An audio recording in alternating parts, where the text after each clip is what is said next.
when you're sparring a guy who's better than you and they're beating you up, you gotta put your chin down, keep your eyes up, hands up, and you gotta get it back. When it comes to fight week, I'm so dialed in. Every fight I've had, 8 to 10 week fight camp where I'm completely dedicated. I spar every week, twice a week.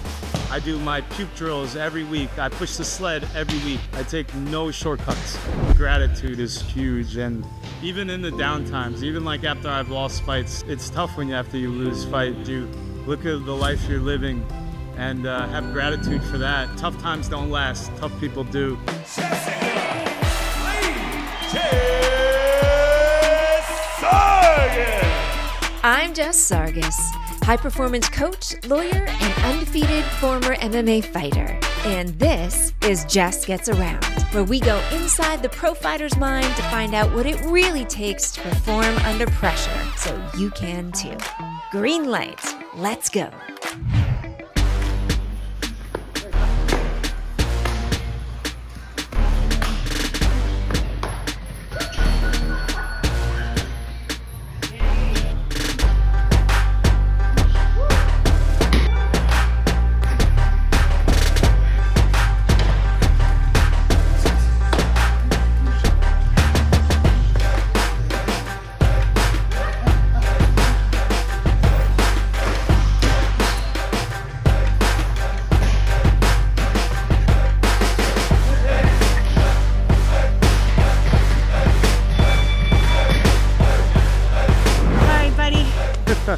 This is Jess Sargus with the Legal Athlete Podcast special production, Jess Gets Around. I am here with UFC veteran Matt Frevola, my friend, my punch face friend. We got legendary striking coach Eric Heyer in the back. We are here at Longo's Mixed Martial Arts in beautiful Garden City, Long Island. We're going to ask some questions, Matt, and thank you for doing this. Of course. We go way back. We do. You've always helped me out throughout my career. And when you hit me up, I was like, come on over, let's go. I appreciate it. I love the hospitality and the friendship. So, Matt, I asked before I got here, I asked regular folks, some lawyers, some business people, if you had one thing that you could ask a UFC fighter, what would you ask?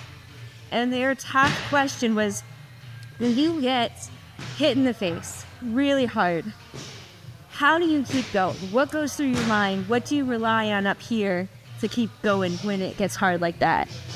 Yeah, it's a good question. And like a lot of these new guys, we have kids walking this gym all the time who want to be fighters and whatnot. And as soon as you see them spar, there's like two types of people out there. If somebody gets hit in the face, they're either going to cower and try to run, or they're going to be like, all right, let's go. I want to get it back. And I think, you're kind of born with that. Like, I get hit in the face, I'm like, all right, let's go. I'm getting that back. But it can be dialed in. It can be taught a little bit. And that's just through the training, through the sparring, through the hard work. And you have to be in the gym, and you have to have that test, and you have to be pushed to really bring that dog out. Mm-hmm. And that's a lot of people say, he's a dog, and that's made in the gym. When you're sparring a guy who's better than you and they're beating you up, you gotta put your chin down, keep your eyes up, hands up, and you gotta get it back. And that's just kind of through the training you pull that out. Okay. I definitely love telling people how important it is to put in the reps, so that you can rely on that when things get hard. There's also usually, a lot of different things going on when you're getting ready to fight or you're about to step into that cage, particularly when you're in the UFC. You've got promotional events and poster signings, and you got family and friends there to support, and there's cameras. And, what do you do mentally to get in the right frame of mind to really focus? Are there things that you use to focus on that fight when you're there in the warm-up room, when you're about to take that walk out to the cage? When it comes to fight week, I'm so dialed in.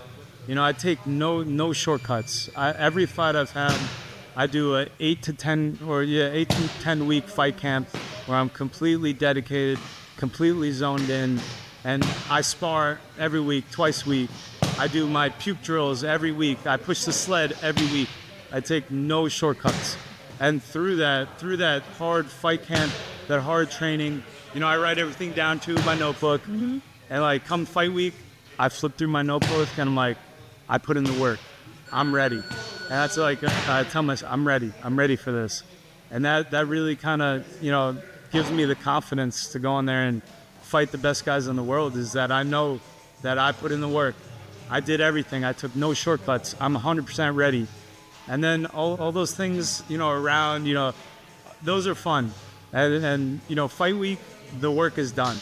Fight week, you're just kind of cutting weight, you're dialing in, you're keeping your weapons sharp, you're doing pad work, you're drilling, and then all that other stuff is fun. So I just try to enjoy it.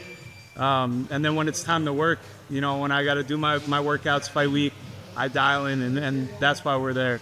But the other things around that, I just appreciate it, because I know that it's not going to last forever, and you got to enjoy the ride while you're on it. I think that's such a key is having that present moment focus, because you can't affect what's going to happen next week. Today, you can't expect what you do today to affect the past. All you can do today is what you can control, and also enjoy the moment. What are we doing it for if we're not going to be present in the moment? Yeah. And that's like fight camps. Like when you're in it, I'm like, oh my God, my body's so sore. I'm so hungry. And I got to go train more. It's like grueling. And at the times you're like, oh man, like I wish I could just, after the fight, and could just be fat and happy. But then like the fight happens, and then after the fight, and I am like fat, but I'm not happy. And then I miss the grind, and that kind of it's like the grass isn't always greener kind of thing, and that's why like you have to appreciate where you're at and appreciate the grind, because it won't last forever, and the hard work will pay off, and then the next phase and the next step will happen. I love that. I love that mentality. Well, I promised you just one round of interviews, and you've given us some really great stuff. We got two more questions for you. Okay. One is, if you could think of one technique that you've used or that you rely on to get you through training camp, or to keep you performing at your best under pressure, what do you think the one thing you keep coming back to in your head is? I'd say appreciate the moment, appreciate the grind, because you won't, there one day when you're an older guy and you can't push that hard. So just really, appreciate the grind, because it's beautiful, and just pushing yourself to the limits and seeing what you're truly capable of. And just appreciate it, and because again, like, it won't last forever, so just appreciate that moment. I love it. And so now my last question for you, I stole from Oprah Winfrey. She got this question from Gene Siskel, who is a film critic, but it's one that I love. If there is one thing in life that you know for sure, whether it's about fighting, about life, about relationships, what is one thing in your life you're absolutely certain about? One thing you know for sure. One thing I know for sure. I don't think I know anything for sure. But I'd say just having gratitude for waking up and being able to pursue whatever you want to pursue. Just having gratitude just for waking up, and for your health, and then for your motivation to do whatever you want to do, and then kind of just looking around you, your family, the people who surround you. I think gratitude is huge, and even in the down times, even like after I've lost fights, it's tough when you lose fight, but you just gotta look around you, look at the life you're living, and have gratitude for that.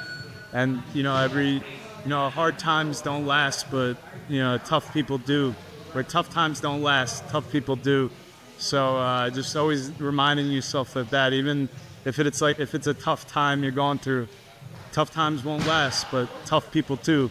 So doing what you got to do to make sure you're tough enough, tough for life, because life's gonna throw some punches at you, but you know you gotta keep getting up. You gotta keep fighting that. Yep. I love it. Well, thank you so much, my friend. Thank you. It's been so great getting to wrestle around with you. Yeah, you're a badass. You're not just all brains. You switched it up on me. We were striking, we were fighting. I might have been landing some shots, but then you switched it up. You used your wrestling and you took me down. So that's another thing you can kind of relate to people, that if one thing's not working, you have so many different avenues that you could go to. And like mixed martial arts, that's why I love mixed martial arts. Not just boxing, not just kickboxing, not just wrestling, jiu-jitsu. Mixed martial arts, there's so many aspects, and that's how it is, like, really for life.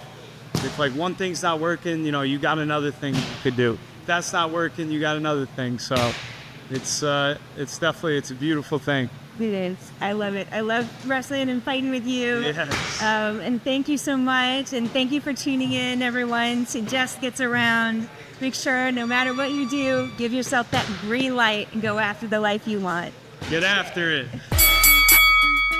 That's time on this episode of Jess Gets Around. Thanks for stepping inside the cage and inside a pro fighter's mind with me.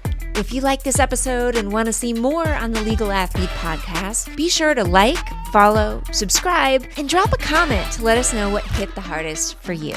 If you'd like to learn how to get me to speak at your firm, business, or event, or if you're a trial lawyer ready for a trial fight camp, click the email link in the description to connect. This has been Jess Sargus, and I coach the bold and the fighter inside all of us. Green light, let's get after it.